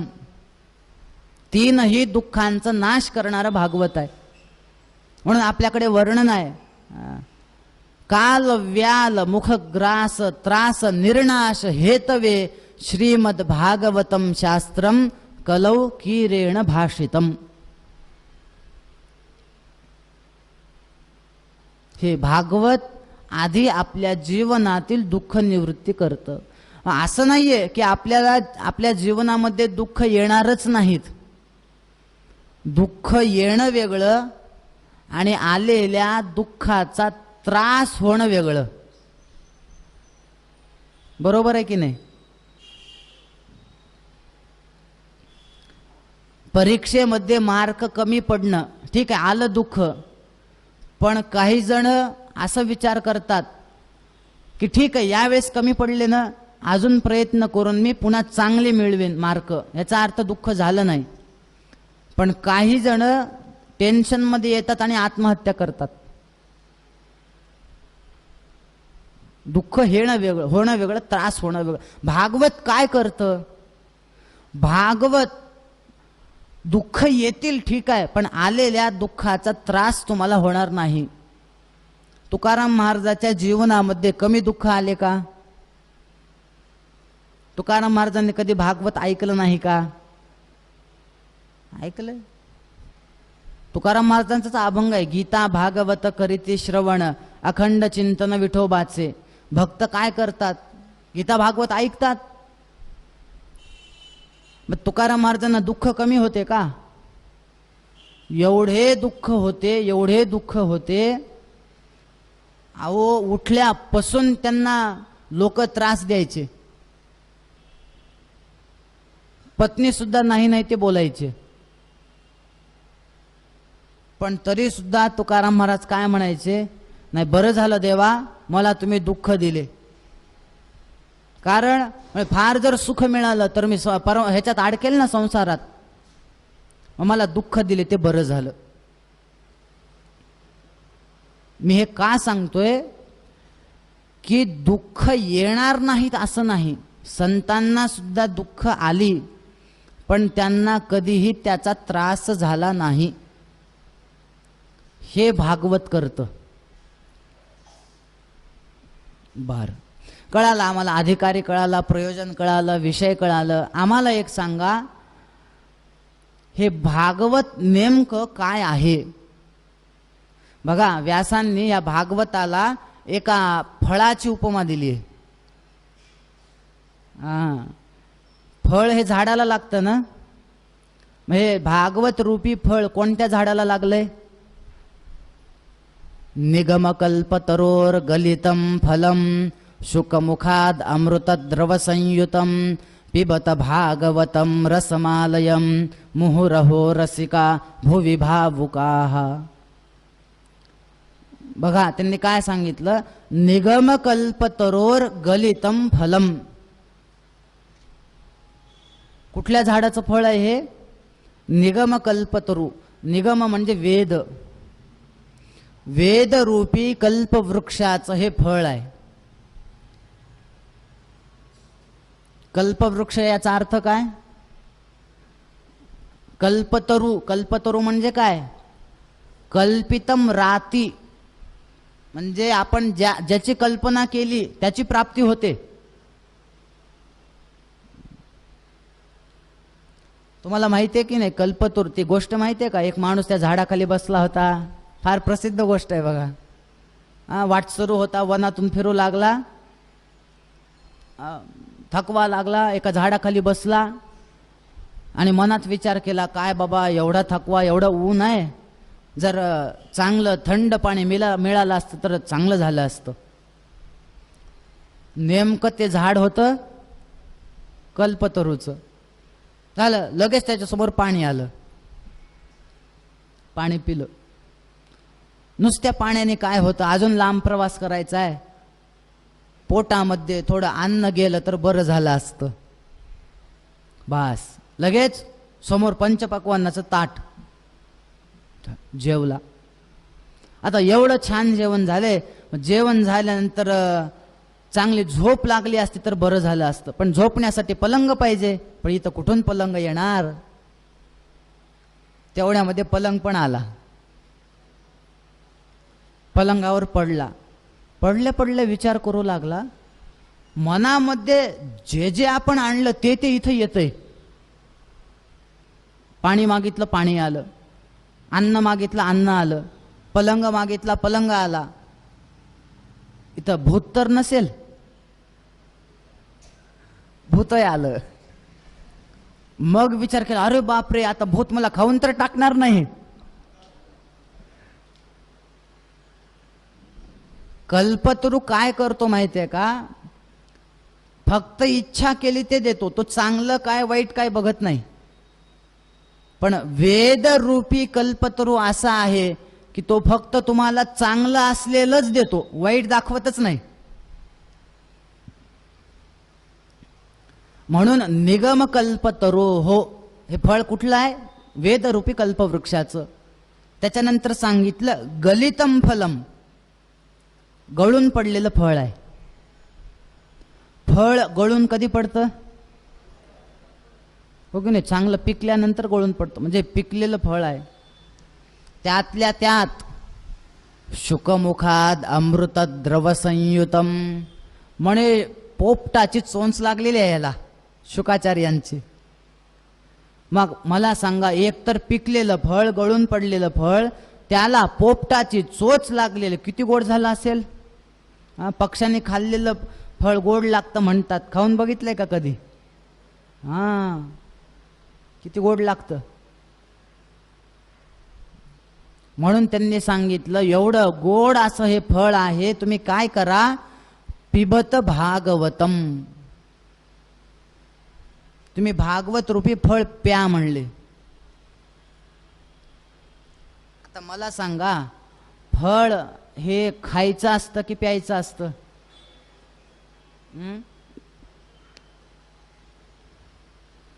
खायचं असतं. मग व्यास कसं म्हणतात फळ प्या? का त्याचा ज्यूस करून प्या म्हणतात?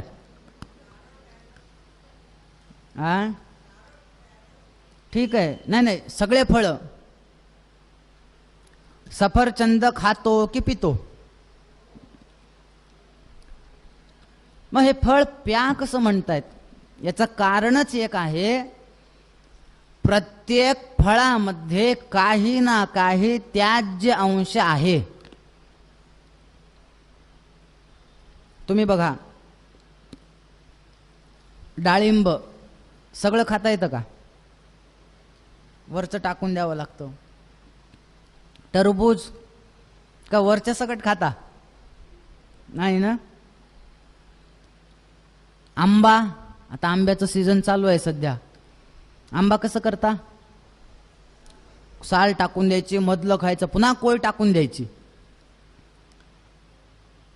फणस, तुम्ही कुठलं, हे बघा समोर केळी आहे माझ्या इथं, केळीचं काय करायचं? साल टाकून द्यायची, मधलं खायचं. आहे ना असं? जे प्रत्येक फळामध्ये काही ना काही त्याज्य अंश आहे. पण व्यासांनी सांगितलं, भागवत रूपी हे फळ असं आहे, याच्यामध्ये त्याज्य अंशच काही नाही. हे फळ कसं आहे? रसयुक्त फळ आहे. म्हणून तुम्ही काय करा, हे फळ एकदम प्यायला सुरुवात करा. आणि किती वेळ? म्हणले आलयम. आलय म्हणजे आपला लय होईपर्यंत प्या, किंवा मनाचा लय होईपर्यंत, थोडक्यामध्ये मन शांत होई भरेपर्यंत प्या. म्हणून एक शब्द टाकलाय, ऐका भागवत कितीदा? मुहुर्हो. आता या ठिकाणी एवढे भागवत झालेत, पण तरी सुद्धा आपण तेवढ्याच गर्दीने का ऐकतो? तेवढ्याच संख्येने का ऐकतो? मुहुर्हो. ते वारंवार पेण्यासाठी सांगितलेलं आहे. नाहीतर झालं, अधिक मासामध्ये एकदा आम्ही कथा ऐकली, आता बस पुढच्या अधिकापर्यंत कथा ऐकण्याची गरज, असं नाही. मुहुर्हो. आणि एक शब्द दिलाय रसिकाहा. कोणी प्या? जे रसिका आहेत ना त्यांनीच प्या. नाहीतर काय होतं माहितीये का? काहीतरी कथेचे विनाकारण वेगळे अर्थ काढायचे आणि भागवताला नावं ठेवायची. म्हणजे त्याच्यापेक्षा तुम्ही येऊच नका इकडं. एका कवीने ब्रह्मदेवाला प्रार्थना केलेली आहे, देवा माझ्या जन्माला, माझ्या वाटेला कुठलेही दुःख मला येऊ देत, मी काही म्हणणार नाही तुला, इतर तापशतान यदृच्छया, मला येऊ द्यात दुःख, पण अरसिकेषु कवित्व निवेदनम शिरसी मा लिख मा लिख मा लिख. 3दा सांगितले त्यांनी. अरसिकाला सांगण्याचं माझ्या वाटी कधी येऊ देऊ नकोस. म्हणून कोणी प्यायचं ते रसिकांनी. बर, कळालं आम्हाला हे भागवत हे फळ आहे, वेदरूपी कल्पवृक्षाचं फळ आहे. शौनकांनी हे सगळं ऐकलं. शौनक आपण काल ऐकलं की नैमिषारण्यामध्ये शौनकाधिक ऋषी बसलेले आहेत. हे सगळं त्या दोघांचा संवाद चालू आहे ना, ऋषी आणि सूतांचा. शौनकांनी सूतांना विचारलं, आम्ही इथं किती वर्ष बसणार आहेत? सहस्त्र सममासत, 1000 वर्ष इथं बसणार आहेत. कशासाठी? आपण काल नैमिषारण्याचे अर्थ बघितले बघा. नैमिषे अनिमिष क्षेत्रे, त्या अरण्याला नैमिष नाव का पडलं वगैरे काल मी सगळं सांगितलंय तुम्हाला. ते नेहमी तिथं पडली त्या चक्राची म्हणून त्याला नैमिषारण्य, किंवा भगवंताने एका निमिषामध्ये त्या असुराला मारलं म्हणून त्याचं नाव नैमिषारण्य वगैरे वगैरे. त्या नैमिषारण्याला एक विशेषण आहे, अनिमिष क्षेत्रे. अनिमिष, अनिमिष याचा अर्थ काय? निमी म्हणजे पापण्या, म्हणजे ज्यांना पापण्या नाहीत ना त्यांना अनिमिष म्हणतात. पापण्या कुणाला नसतात माहिती आहे? म्हणजे देवतांना पापण्या नसतात. मग अनिमिष क्षेत्र म्हणजे काय? देवतांच्या क्षेत्रात, थोडक्यामध्ये शुभ क्षेत्रात. मग कथा कुठं करावी? शुभ क्षेत्रामध्ये कथा करावी. अनिमिष क्षेत्रात सगळे ऋषी आलेले आहेत. कशासाठी? सत्रम स्वर्गाय लोकाय सहस्त्र सममासत. सत्र चालू आहे. सत्र कोणाला म्हणायचं?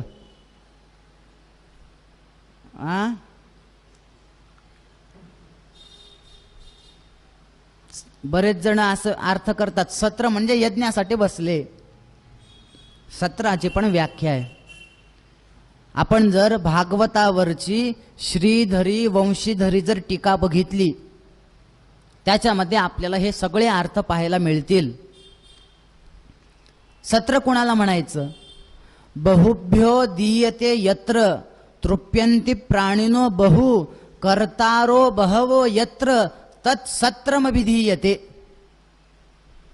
ज्या ठिकाणी भरपूर दान धर्म केल्या जातं, ज्या ठिकाणी अनेक प्राण्यांची तृप्ती होतीये, ज्या ठिकाणी अनेक कर्ते आहेत, त्याला सत्र म्हणा.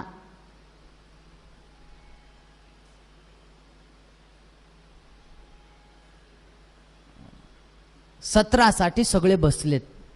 अजून एक फार सुंदर हे शब्द दिलाय बरं, सत्रम स्वर्गाय लोकाय. बरेच जण म्हणतात ते सत्र कशासाठी चालू होतं?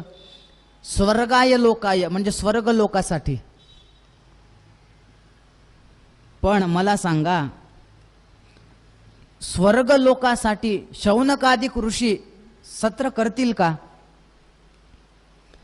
स्वर्ग लोक, आपण काल शौनकांची विशेषण बघितली. ते कोण कोण? वृद्ध होते, कुलपती होते, बहुवृच म्हणजे ऋग्वेदी होते. कुलपती कोणाला म्हणायचं? काल मी तुम्हाला सांगितलं ना, छात्राणाम दशसाहस्त्रम योन्नदानादि पोषणात अध्यापयति विप्रर्षी असौ कुलपती स्मृतः. मग ते स्वर्गासाठी यज्ञ करतील का? नाही. मग स्वर्गाय लोकाय याचा अर्थ काय? स्वर्गाय बघा बरं, संस्कृत आपण जर याचे समास केले ना, स्व याचा अर्थ स्वर्ग, आणि त्या स्वर्गामध्ये ज्याचं गायन केल्या जातं त्याला म्हणायचं स्वर्गाय. थोडक्यामध्ये स्वर्गामध्ये विष्णूंचं गायन होतं म्हणून स्वर्गाय म्हणजे विष्णू आणि स्वर्गाय लोकाय म्हणजे विष्णूंचा लोक कुठला? वैकुंठ.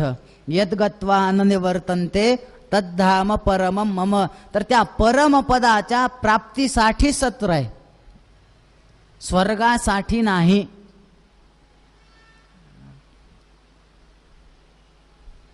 तिथं सगळे ऋषी बसलेत. शौनकांना आनंद झाला. सूत महर्षी आलेत, सूत ऋषी आलेत. पुन्हा शौनकांनी सूतांना 6 प्रश्न केलेत. बरं बघा, 6 प्रश्नांचे उत्तर म्हणजे पुढे असं भागवत आपल्याला म्हणता येईल. 6 प्रश्न आहेत. पहिला प्रश्न, तत्र तत्रांजसा युष्मन् भवता यद् विनिश्चितं पुंसाम एकांततः श्रेयः तन्न शंसितुमर्हसि. आचार्य मला एक सांगा, माणसाचं परम कल्याण कशात आहे ते सांगा. पुंसाम एकांततः श्रेयः, माणसाचं श्रेय कशात आहे? बघा बरं, श्रेय वेगळं आणि प्रेय वेगळं. उपनिषदांनी फार सुंदर वर्णन केलंय. श्रेय वेगळं आणि प्रेय वेगळं.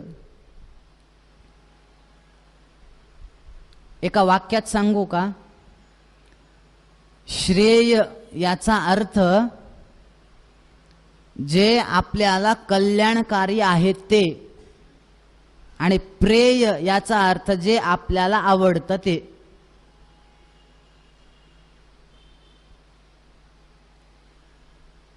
त्यातल्या त्यात उदाहरण सांगू का? असं समजा, पहाटे ब्रह्ममुहूर्तावर उठणं हे श्रेय आहे आणि आपल्याला 8 वाजता उठायला आवडतं हे प्रेय आहे. एका वाक्यात सांगायचं झालं तर श्रेय प्रेयचा फरक. शौनकांनी विचारलं, निश्चित आमचं परम कल्याण कशात आहे ते सांगा. बर. दुसरा प्रश्न विचारला, भूरिणी भूरि कर्माणि श्रोतव्यानि विभागशः अत साधोत्र यत्सारम समुद्रत्य मनीषया. ऐकण्यासारखं खूप आहे पण सगळ्यांचा सार आम्हाला सांगा. तिसरा प्रश्न विचारला, भगवंत देवकी आणि वसुदेव यांच्या पोटी अवतार का घेतला? त्यानंतर भगवंतांनी कोणत्या कोणत्या लीला केल्या ते आम्हाला सांगा. भगवंतांनी कोणते कोणते अवतार घेतले ते सांगा. आणि सगळ्यात शेवटी धर्म कं शरणं गतः, भगवंत स्वधामाला गेल्यानंतर धर्म कोणाला शरण गेला ते आम्हाला सांगा. असे 6 प्रश्न विचारलेत. याच्यात पण बघा बरं, माणसं प्रश्न का विचारतात आणि माणसांनी प्रश्न का विचारावेत हे आपल्याला या शौनक आणि सूतांच्या संवादातून लक्षात येतं.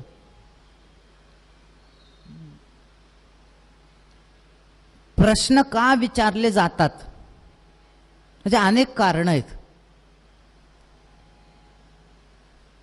तुम्हाला सांगू का? एक पहिलं कारण, समोरच्या व्यक्तींना अडवण्यासाठी सुद्धा प्रश्न विचारले जातात. हो की नाही? आपल्या तुम्ही जर कधी शास्त्रसभा ऐकली असेल तर इथं नाही का झाली कधी, पण सबनीस गुरुजींनी तर ऐकलेली असेल. तर त्या शास्त्रसभेमध्ये काय असतं माहिती आहे का? असे वेगवेगळ्या शास्त्रातले शास्त्रीय लोक आलेले असतात. आणि समजा एक वेदांत शास्त्राचा आहे, एक न्यायशास्त्राचा आहे. मग वेदांत शास्त्र, समजा आता मी वेदांतात बोलतोय तर मी काय म्हणणार, मन हे इंद्रिय नाही.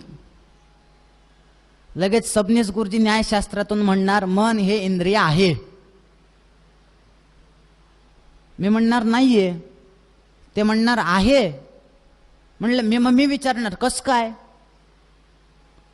ते म्हणणार मी गीता वाचलेली आहे, गीतेमध्ये सांगितले मनःषष्ठानि इंद्रियाणि प्रकृतिस्थानि करिष्यति, आहे की नाही गीतेत? मनःषष्ठानि इंद्रियाणि. मग मी म्हणणार तसं नाही हो, मग एक व्याप्ती सांगणार, यद यतगत संख्या पूरकम तत्तज्जातीयम, ही व्याप्ती योग्य नाही. ते थोडा अवघड विषय, त्याच्यात मी पण असा असतो. मग ते म्हणणार नाही, अजून मला माहिती आहे एक प्रमाण. भगवंतानी गीतेच्या 10व्या अध्यायामध्ये विभूती योग सांगितलाय बघा. कशा कशाचा मध्ये मी काय आहे, तर त्या विभूती योगामध्ये इंद्रियाणा मनश्चास्मी, सगळ्या इंद्रियांमध्ये मी मन आहे. मग त्यांनी सांगितलं इंद्रिय मन आहे, तुम्ही कसं काय नाही म्हणता? मग मी म्हणणार इंद्रियेभ्य पराह्यर्थ अर्थेभ्यश्च परम मनः, असं वचन सापडतं. इंद्रियांपेक्षा विषय श्रेष्ठ, त्या विषयांपेक्षा मन श्रेष्ठ, म्हणजे इंद्रिय वेगळं मन वेगळं झालं. मुद्दा काय बघा, हा जो वाद वाढत जातो, मलाही उत्तर माहिती आहेत, त्यांनाही माहिती आहेत, पण प्रश्न का विचारायचे, समोरच्याला अडवायचं इथं. आता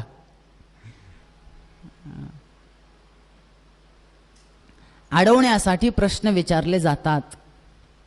मग शौनकांनी सूतांना अडवण्यासाठी प्रश्न विचारले का? बघू तुम्हाला येतं का? नाही. बघा, जर जिज्ञासा असेल तरी सुद्धा प्रश्न विचारतो माणूस, जाणून घ्यायचंय. शौनकांनी का प्रश्न विचारले माहिती आहे? एक, त्याचे 2-3 कारण आहेत. जर मी त्यांना प्रश्न विचारले, सूत हे संत आहेत, विचारलेल्या प्रश्नांची त्यांना उत्तर द्यावे लागतील की नाही? द्यावे लागतील ना. काय आहे, जेवढा वेळ उत्तर द्यावे लागतील तेवढा वेळ तिथं त्यांना थांबावं लागेल.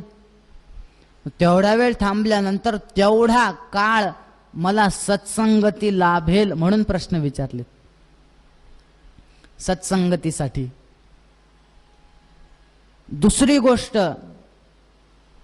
सकाळी यज्ञ चालू आहे, दुपारचा वेळ वाया जातोय ना. मग वेळेचा सदुपयोग करण्यासाठी प्रश्न विचारलेत. हे 6 प्रश्न ज्या वेळेस त्यांनी ऐकले ना, शौनकांनी, सूतांनी, सगळ्यात पहिल्यांदा सूतांनी शुकाचार्यांना नमस्कार केलाय, मंगल त्यांनी सुद्धा केलं. आणि तुमच्या सगळ्या प्रश्नांची मी उत्तर देतो, ते सगळे प्रश्न आपल्याला भागवतात मिळणार आहेत, पण त्याच्या आधी, ते सांगण्याच्या आधी 3-4 नमस्कार करावा. कोणाकोणाला? नारायणं नमस्कृत्य नरं चैव नरोत्तमं देवीं सरस्वतीं व्यासं ततो जयमुदीरयेत. ततो जयमुदीरयेत. जय या शब्दाचा अर्थ काय? जय म्हणजे फक्त पुराण नाही. जय शब्दाची पण व्याख्या आहे. जय ऐकून ठेवा फक्त. जय कोणाकोणाला संज्ञा आहे.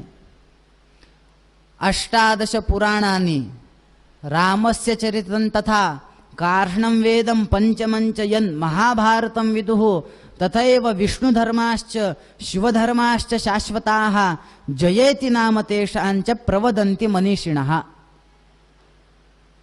एवढ्या सगळ्यांना जय अशी संज्ञा आहे. 18 पुराण, इतिहास, महाभारत, रामायण, ह्या सगळ्यांना जय संज्ञा आहे. म्हणजे याच्यातील काही जरी सांगायचं असेल तर नरनारायण, व्यास, सरस्वती देवी या सगळ्यांना नमस्कार करावा, मगच सांगावं. म्हणजे तुम्ही फार सुंदर प्रश्न विचारलेत.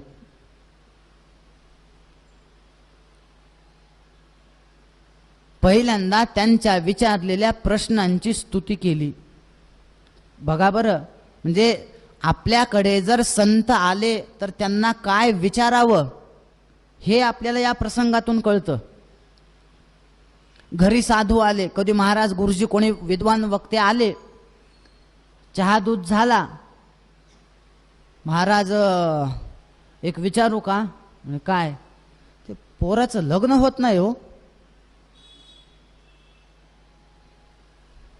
म्हणजे ते मोक्ष द्यायला बसलेत, तुम्ही त्यांना विचारायचं पोराचं लग्न होत नाही.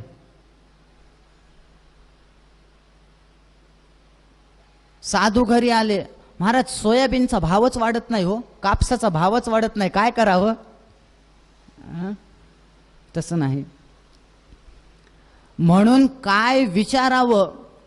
जर समोर विचारण्यासारखे व्यक्ती जर आले तर आपलं उद्धार, आपलं कल्याण कसं होईल हे विचारावं. 6 प्रश्न विचारलेत आणि एका एका प्रश्नांची उत्तर देत आहेत. तुम्ही मला म्हणता ना की सगळ्यात माणसाचं कल्याण कशामध्ये आहे, श्रेय काय आहे, प्रेय काय आहे? आणि ऐका, सवयी पुंसाम परो धर्मो यतो भक्ती रधोक्षजे अहैतुक्य प्रतिहता यया आत्मा संप्रसिद्धती. त्यांनी सांगितलं की भगवंताविषयी अहैतुकी भक्ती आणि अप्रतिहता म्हणजे सलग असणारी भक्ती, हे जर तुम्ही कराल तर तो सवयी पुंसाम परो धर्म, हा त्याच्यामध्येच तुमचं परमकल्याण आहे. तुम्हाला सांगतो, भागवताच्या प्रथम स्कंदातील 2ऱ्या अध्यायातील श्लोक क्रमांक 6 ते श्लोक क्रमांक 22, जवळपास 17 श्लोकामध्ये सूतांनी शौनकांना साधना मार्ग सांगितलाय. भागवतात एक एक विषय असे आहेत, फक्त तेवढ्याचा जरी विचार केला तरी दुसरं ऐकायची गरज नाही. म्हणजे सगळं पुढचं का ऐकावं लागतं? तो तेवढा साधना मार्ग कळण्यासाठी पुढचं ऐकावं लागतं. तुम्ही भक्ती करा, कशी करा? अहैतुकी. अहैतुकी म्हणजे त्याच्यामध्ये काही हेतू नसला पाहिजे. आता ते आपण भक्ती करतो बघा तुम्ही, 1,00,000 रुपयाची लॉटरी लागू दे, ₹1,25,000 सत्यनारायण करतो, हो की नाही? लॉटरी कितीची? 1,00,000ची. सत्यनारायण आपली भक्ती कशी आहे? काहीतरी मला मिळावं, त्याच्यामध्ये मिळायचं खूप असतं, पण देताना ते वाणाला, आता मकर संक्रांतीच्या वेळेस बघा काय काय देतात, कंगवे देतात. आता इकडचं आहे की नाही माहिती नाही, आमच्याकडचं सांगतो, कंगवे एवढालेच कंगवे असतात. म्हणजे त्या कंगव्यानी मुंगीचे केस सुद्धा विंचरता येऊ नयेत असे कंगवे असतात. ते आरशे असतात बघा, आरशे केवढाले? म्हणजे ते आरशात तोंड बघायचं असेल सगळं तर असं फिरवावा लागतो आरसा सगळीकडे. तसं नाही. आता अधिक मास चालू आहे, ते अनारसे देतात बघा, ते 30 आणि 3. आमच्या पाठशाळेत एकदा घडलेली घटना आहे. एक बाई आली, महाराज आमच्या गुरुजींना म्हणाले, गुरुजी मला ते 33 अनारसे द्यायचेत म्हणे. ठीक आहे, कधी देऊ? गुरुजींनी सांगितलं कधी द्या, महिनाभर कधी या. ती बाई आली एके दिवशी, पिशवीत हात घातला आणि एक एवढासा डब्बा बाहेर काढला तिने.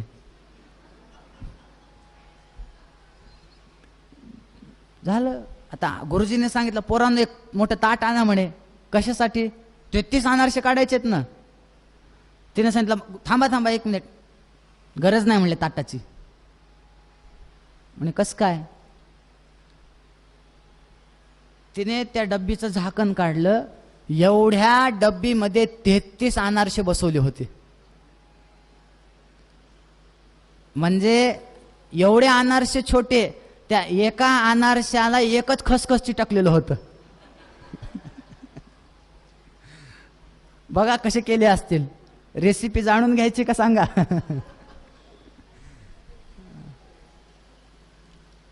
तसं नाही.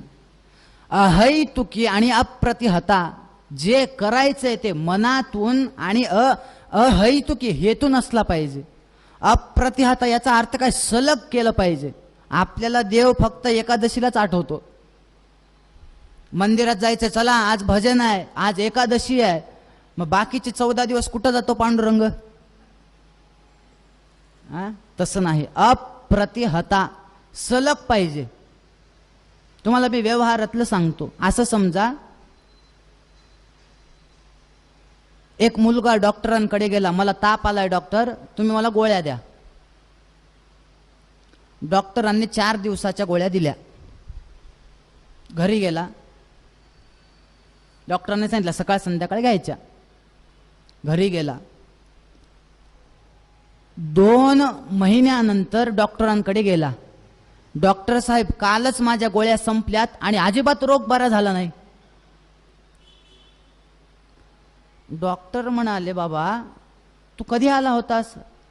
म्हणे 2 महिन्याखाली. तुझ्या गोळ्या कधी संपल्या? म्हणे काल संपल्या. म्हणे किती दिवसाच्या गोळ्या? म्हणजे 4 दिवसाच्या दिल्या होत्या. मग तुझ्या काल कशा संपल्या? त्याने सांगितलं, मी काय केलं म्हणे, फक्त दर रविवारी सुट्टीच्या दिवशी एक गोळी घेतली. रोग बरा होईल का? नाही ना. का बरं? त्याचं कारणच एक आहे, त्याचा रोग त्या 4 दिवसाच्याच गोळ्यांनी कमी होणार होता, पण त्या गोळ्या त्याला सलग घ्यायच्या होत्या. अप्रतिहता, सलग घ्यायच्या होत्या. सलग घेतल्या असत्या तर त्याचा रोग बरा झाला असता. हे जसं आहे ना, तसं आपल्याला भक्ती करायची आहे, थोडीच करायची आहे, पण तीच भक्ती सलग करायची. अगदी दिवसातून 15 मिनिट देवासाठी द्यायचे, पण ते सलग दररोज दररोज नित्य निरंतर द्यायचे. हाच तुमचा खरा धर्म आहे. देवाला जास्त देवासमोर जायचं नाहीये. मी तर खूप पुढे जाऊन सांगतो, फक्त देवाला जर दररोज एक नमस्कार जरी केला, एक नमस्कार बरं, तरी सुद्धा आपल्याला देवाची प्राप्ती होणार. तुम्हाला मी एक व्यवहारातलं विचारतो. तुम्हाला सेव्ह नसलेल्या नंबरवरनं, वेगळाच नंबर आहे, दररोज कुणाचा तरी मिस कॉल येतोय. तुम्ही 1 दिवस सोडून देताल, 2 दिवस सोडून देताल, 3 दिवस, 4 दिवस, जाऊ द्या बाबा कोणाचा आहे की जाऊ द्या. महिना 2 महिना कधीतरी बघताल की नाही, बाबा एकदा बघावं तरी कुणाचा आहे.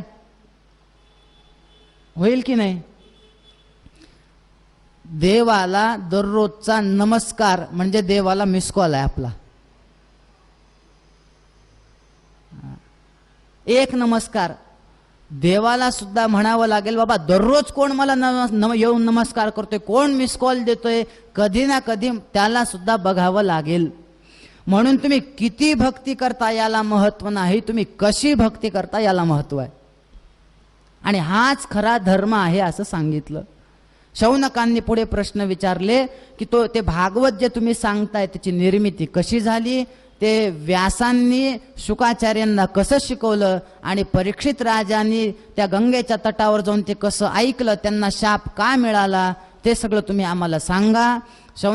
सुतांनी सांगितलं, त्याची सगळी उत्तरं मी तुम्हाला देतो, परंतु आता 6:05 झालेत, त्यामुळं एक मधला छोटासा आपल्याला ब्रेक घ्यायचा आहे, आणि ब्रेक झाल्यानंतर मग आपण पुढची कथा बघूयात. या ठिकाणी आपण थांबूयात.